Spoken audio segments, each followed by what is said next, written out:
तो ये थी इस हफ्ते की टॉप न्यूज। और अब चलिए बढ़ते हैं आगे और स्नेही के पास चलेंगे, क्योंकि त्योहारों से पहले स्विगी ने अपनी प्लेटफॉर्म फीस में बढ़ोतरी की है। जी स्नेही, जरा बताएं क्या है पूरी खबर।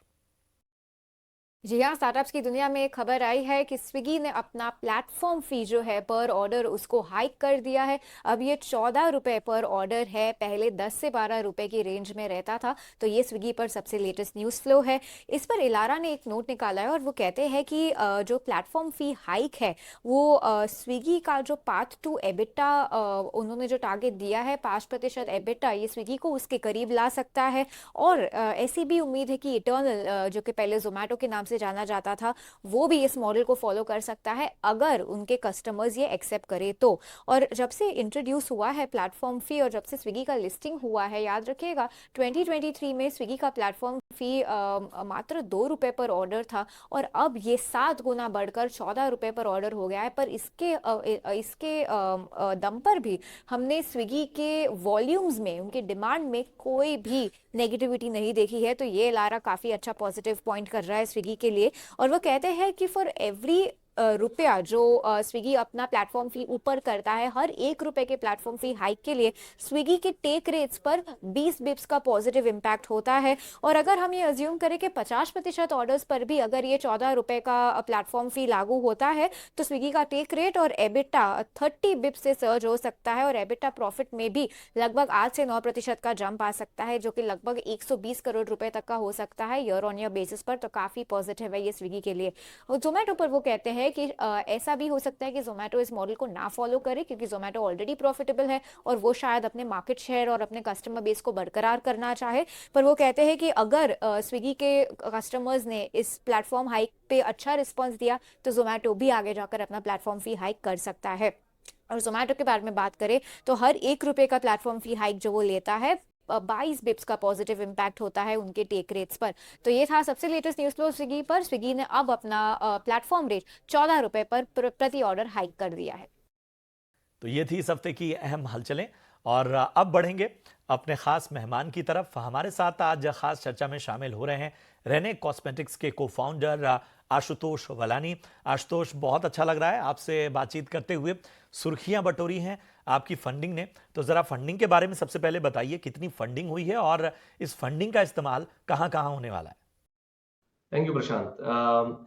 तो हमने टोटल फंडिंग प्राइमरी और सेकेंडरी राउंड में टोटल मिला के करीबन 250 करोड़ की है।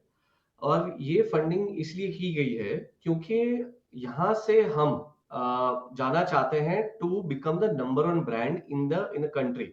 जब हम मेकअप की बात करते हैं तो लास्ट 25 से 30 साल में इंडिया में कोई भी बहुत बड़ी ब्रांड बन नहीं पाई है। तो हमको चाहिए कि हमारा डिस्ट्रीब्यूशन, हमारे प्रोडक्ट और हमारे मार्केटिंग के जरिए रेने इंडिया की नंबर वन ब्रांड बन सके। तो ये फंडिंग वहां यूज की जाएगी मेजरली। अगर आप देखेंगे तो लास्ट 4 साल में ये हमारा करीबन चौथा साल है ब्रांड का।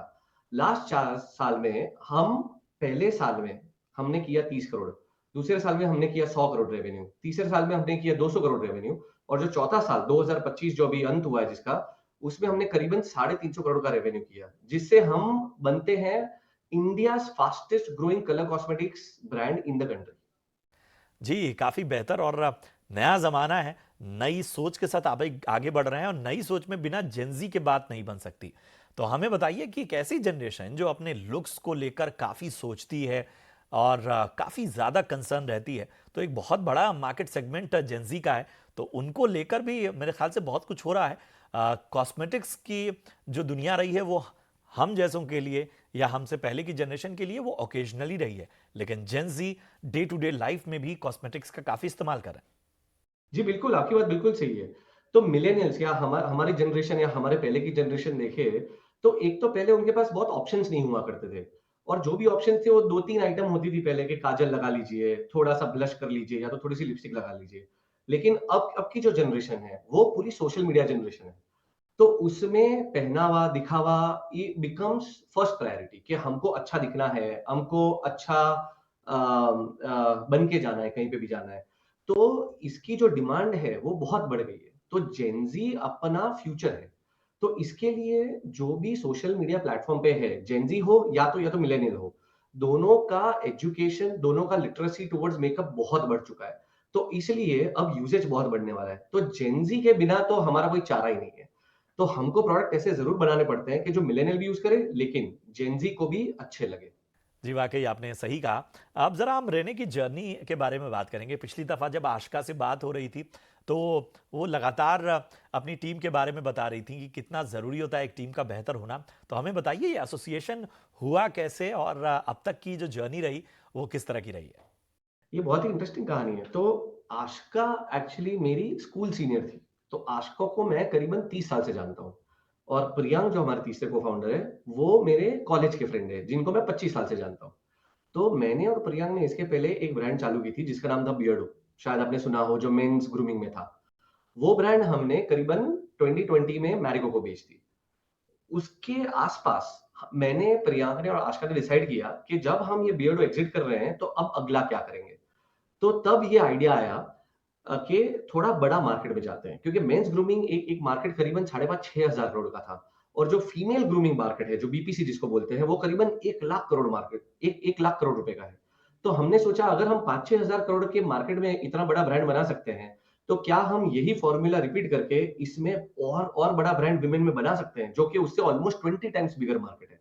तो इसलिए हमने सोचा कि रेने एक सही तरीका है टू एंटर द मार्केट। और हमने वो भी देखा कि 50 से 60 साल में इंडिया में इक्का-दुक्का ब्रांड को छोड़ के और कोई बड़ी ब्रांड बन नहीं पाई है। वो क्यों नहीं बन पाई है, उसका उसका हमने कारण समझा और कैसे हम एक नई ब्रांड बना पाए, उसका हमने कारण समझा और हमने लॉन्च किया रेने कॉस्मेटिक्स 2020 अगस्त में।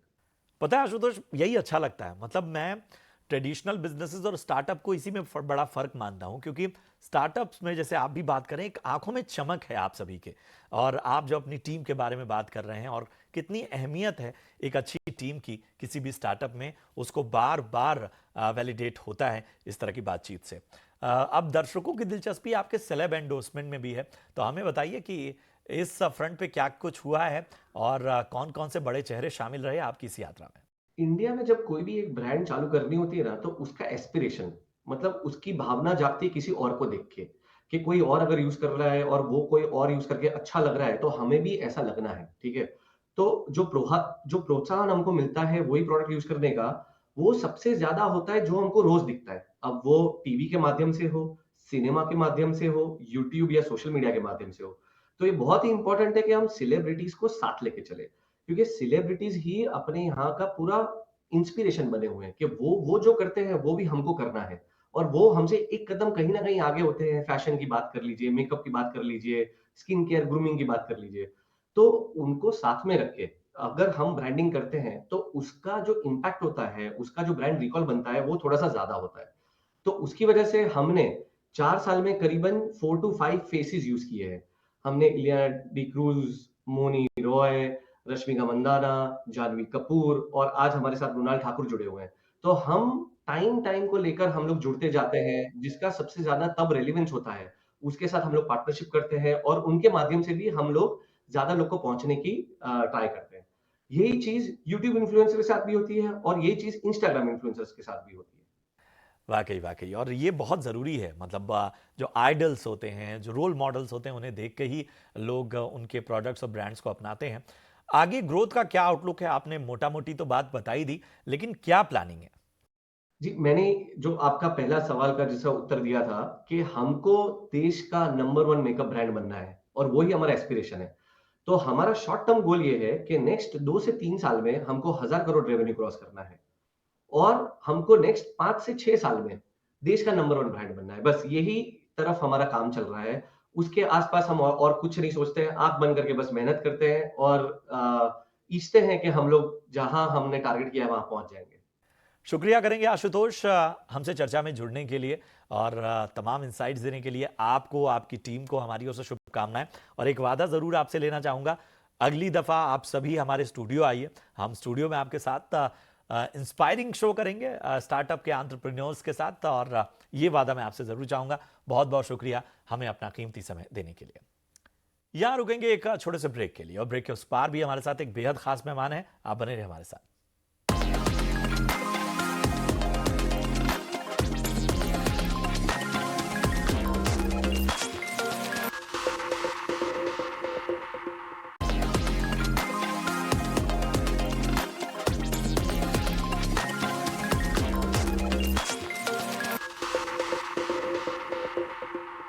ब्रेक के बाद स्वागत है आपका और मैं बिना किसी देरी के परिचय करा दूं हमारे साथ एटॉमिक कैपिटल के फाउंडर और मैनेजिंग पार्टनर अपूर्व गौतम साहब जुड़ चुके हैं। अपूर्व, बहुत खुशी हो रही है आपको चर्चा में शामिल करते हुए। फंडिंग को लेकर काफी चर्चा में रही है कंपनी। हमें बताइए कि फंड का टारगेट सेक्टर्स आखिर कौन कौन है। थैंक यू सो मच पहले तो मुझे बुलाने के लिए। यदि मैं एटॉमिक कैपिटल के टारगेट सेक्टर के बारे में बात करूं तो हमारा विश्वास है कि इंडिया का economy consumption will be a large part of India's economy और इंडिया कंजम्पशन जो ड्राइव होगा वो इंडियन ब्रांड्स की वजह से ड्राइव होगा। तो हमारे प्राइमरली दो फोकस एरियाज हैं। एक तो कंज्यूमर कंपनीज, वो कंज्यूमर कंपनीज ब्रांड भी हो सकती हैं और वो consumer companies consumer tech company भी हो सकती हैं। दूसरा, बिकॉज इतनी सारी कंज्यूमर कंपनीज इंडिया में बनेंगी तो हम लोग बहुत बुलिश हैं कंज्यूमर इनेबलर्स को लेके भी। कंज्यूमर इनेबलर्स का मतलब कंपनीज जो बाकी कंज्यूमर कंपनीज की हेल्प करेंगी। वो लॉजिस्टिक्स कंपनी हो सकती हैं, पेमेंट्स कंपनी हो सकती है, मैन्युफैक्चरिंग कंपनीज हो सकती हैं। तो ब्रॉडली यदि मैं बोलूँ तो एटॉमिक कैपिटल का फोकस होने वाला है कंज्यूमर एंड कंज्यूमर इनेबलर्स पर। जी बिल्कुल, मेरे ख्याल से जो लोग भी आपको सुन रहे होंगे, जो भी इस सेक्टर्स में डील करते हैं, उनको काफी बूस्ट मिलेगा। अपूर्व, फंडिंग हासिल करने के लिए क्या पैरामीटर्स हैं, मतलब वो क्या क्राइटेरिया हैं जो आपके इस फंडिंग को पाने के लिए फिट बैठते हैं? आई थिंक मैं फंडिंग को एक प्रोफेशनल मैरिज की तरह देखता हूँ। आई थिंक ये बहुत ही लॉन्ग टर्म कमिटमेंट है। कुछ चीज़ें तो बहुत मैटर करती हैं और हम एक ऐसे स्टेज पर आते हैं जब स्टार्टअप्स को हम बोलते हैं प्रोडक्ट मार्केट फिट, कि ये कंपनी की अच्छी ग्रोथ हो चुकी होती है। तो सबसे ज़्यादा इम्पोर्टेंट जो हमारे लिए है वो है फाउंडर्स और उनकी टीम।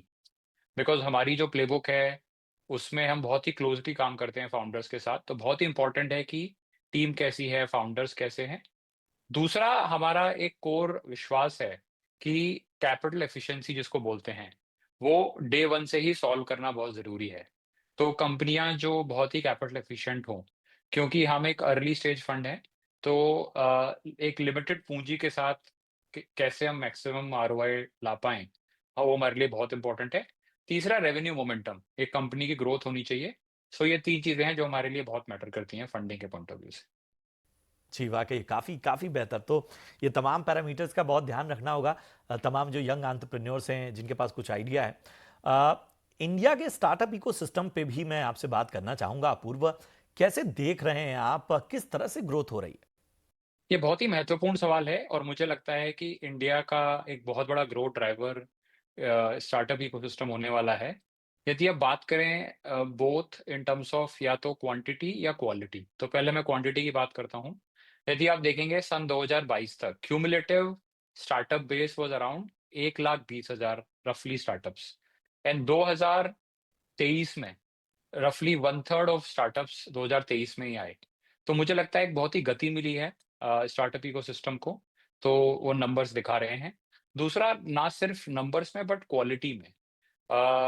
हमारा फंड एटॉमिक कैपिटल 300 से 400 स्टार्टअप फाउंडर्स से हर साल बात करता है। तो हम देख रहे हैं कि क्वालिटी ऑफ एंटरप्रेन्योरशिप, जिस तरह के फाउंडर्स अभी स्टार्टअप कर रहे हैं, उसकी क्वालिटी में बहुत ही इम्प्रूवमेंट हुआ है। पहले एक लिमिटेड सेट ऑफ लोग एंटरप्रेन्योरशिप को एक वायबल ऑप्शन देखते थे। अभी ना सिर्फ यंग लोग बट आल्सो एक्सपीरियंस्ड लोग, ना सिर्फ मेट्रो सिटी में बट टियर 2 टियर 3 सिटीज में। तो एक बहुत ही क्वालिटी पॉइंट ऑफ व्यू से भी बहुत ही इम्प्रूवमेंट हुआ है एंड इन सब का एक बहुत बड़ा रीजन है risk capital. Atomic capital and हमारे जैसे फंड्स जो आकर सपोर्ट कर रहे हैं फाउंडर्स को, उससे बहुत ही कॉन्फिडेंस आया है और ये मुझे लगता है दिन ब दिन बढ़ने ही वाला है। बिल्कुल सही कहा आपने। और भारत तो संभावनाओं का पूरी ज़मीन है। हर सेक्टर में किस तरह की ग्रोथ हो रही है। स्टार्टअप तो भारत की इस पूरी विकसित भारत की यात्रा में बहुत अहम रोल अपना रहे हैं। हमें बताइए, मेट्रो सिटीज़ के अलावा टायर 2 और टायर 3 सिटीज़ में काफ़ी पोटेंशियल स्टार्टअप्स को दिख रहा है। आपकी इस पर क्या स्ट्रेटजी है? ये बहुत ही महत्वपूर्ण सवाल है और बहुत ही महत्वपूर्ण एस्पेक्ट है हमारी इन्वेस्टिंग का। हमारा ये कोर बिलीफ है कि इंडिया का जो कंजम्पशन का ग्रोथ आने वाला है, वो मिडिल इंडिया से एक बहुत बड़ा पार्ट आएगा। तो हमारा पूरा फंड मिडिल इंडिया की तरफ फोकस्ड है और यदि मैं मिडिल इंडिया की बात करूँ, तो मिडिल इंडिया सिर्फ मेट्रो सिटी तक सीमित नहीं है। इनफैक्ट लार्जर बहुत बड़ा part of middle India beyond, जैसे आपने सही बोला कि टॉप 10 सिटी, टॉप 20 सिटीज के बियॉन्ड है। और ये चीज़ एविडेंट भी है यदि मैं करंट पोर्टफोलियो कंपनीज की बात करूँ। हमने ऑलरेडी 4 कंपनी में इन्वेस्ट किया है। उसमें यदि मैं ग्रोथ देखूँ, जो सबसे ज़्यादा ग्रोथ आ रही है वो टियर 3 सिटी से आ रही है। और उसका एक रीज़न भी है। आप देखिए, यदि आप टियर 3, टियर 4 टाउन्स में रहते हैं, वहाँ पे शायद आपको हर चीज़ फिज़िकल आउटलेट में, मॉल्स में, ब्रांडेड स्टोर्स में अवेलेबल नहीं होती है। तो आप बहुत ही ज़्यादा रिलाय करते हो ई-कॉमर्स प्लेटफ़ॉर्म पे, डिजिटल इंफ्रास्ट्रक्चर पे। और आजकल कंटेंट को लेके जैसे डेमोक्रेटाइज़ेशन हो गया है, सब लोग सेम कंटेंट देख रहे हैं और एक्सेस सबको हो चुका है। इसलिए मुझे लगता है कि जो ब्रांड्स डिजिटल इंफ्रास्ट्रक्चर को लेवरेज करने वाले हैं, स्पेशली टियर 3, टियर 4 टाउन में बहुत अच्छा करने वाले हैं, और ये हमारा कोर इन्वेस्टमेंट फिलॉसफी है एटॉमिक कैपिटल का। एक आखिरी सवाल अपूर्व, यंग एंटरप्रेन्योर्स को आप क्या टिप्स देने वाले हैं जो आपको सुन रहे हैं? बहुत ही ज़्यादा एनकरेज करूँगा, और मैं देख रहा हूँ कि आस-पास के लोगों को एंटरप्रेन्योरशिप को लेके एक नया उत्साह आया है। और मैं बहुत ही ज़्यादा एनकरेज करूँगा उन लोगों को एंटरप्रेन्योरशिप आने के लिए। कुछ चीज़ें जो मुझे लगता है हर एक एंटरप्रेन्योर को और फाउंडर को ध्यान में रखना चाहिए। एक तो उनको क्लियर होना चाहिए कि वो क्यों करना चाहते हैं। वो सिर्फ़ इसलिए नहीं करना चाहिए उनको कि न्यूज़ में आ रहे हैं, अखबारों में आ रहा है। एक कोर रीज़न होना चाहिए कि कोई ऐसी प्रॉब्लम है जो उन्हें लगता है कि वो बहुत अच्छे तरीके से सॉल्व कर सकते हैं। तो मुझे लगता है वो एक पर्पज़ आइडेंटिफ़ाई करना बहुत इम्पोर्टेंट है। दूसरा, यदि आप स्टैटिस्टिकली देखें, तो 90 टू 95% स्टार्टअप सक्सेसफुल नहीं होते हैं। तो बहुत ही ज़्यादा इम्पोर्टेंट है, लोगों को एक मेंटली प्रिपेयर होना चाहिए कि हम पूरी मेहनत करके स्टार्टअप करेंगे, बट हो सकता है फॉर कई कारण से, कई बार आपके खुद के कंट्रोल में, कई बार बियॉन्ड कंट्रोल स्टार्टअप सक्सेसफुल नहीं हो पाते हैं। तो आई थिंक लोगों को मेंटली प्रिपेयर होकर चलना चाहिए, वो आई थिंक बहुत ही इंपॉर्टेंट है। तीसरा, जो आई थिंक काफ़ी लोगों को लगता है कि हमें आइडिया नहीं मिल रहा, हम आइडिया मिलेगा तब करेंगे। बट मैं एक चीज़ बोलना चाहूँगा कि आइडिया सिर्फ 1% होता है। जो रियल सक्सेस होती है स्टार्टअप की, वो एग्जीक्यूशन पे डिपेंड करती है। तो मेरा लास्ट संदेश रहेगा कि 1% इज़ आइडिया, 99% एग्जीक्यूशन। तो सिर्फ आइडिया को कंस्ट्रेंट ना बनाएँ, या फिर आइडिया को सोच के ना बैठ जाएँ कि हमारा आइडिया आ गया है। एग्जीक्यूशन ही है जो सक्सेस को गारंटी करेगा। बहुत बहुत शुक्रिया करेंगे अपूर्व, बहुत अच्छा लगा आपसे बातचीत करते हुए। उम्मीद करते हैं कि इसी तरह से यात्रा जारी रहे। आपको, आपकी टीम को हमारी ओर से ढेर सारी शुभकामनाएं।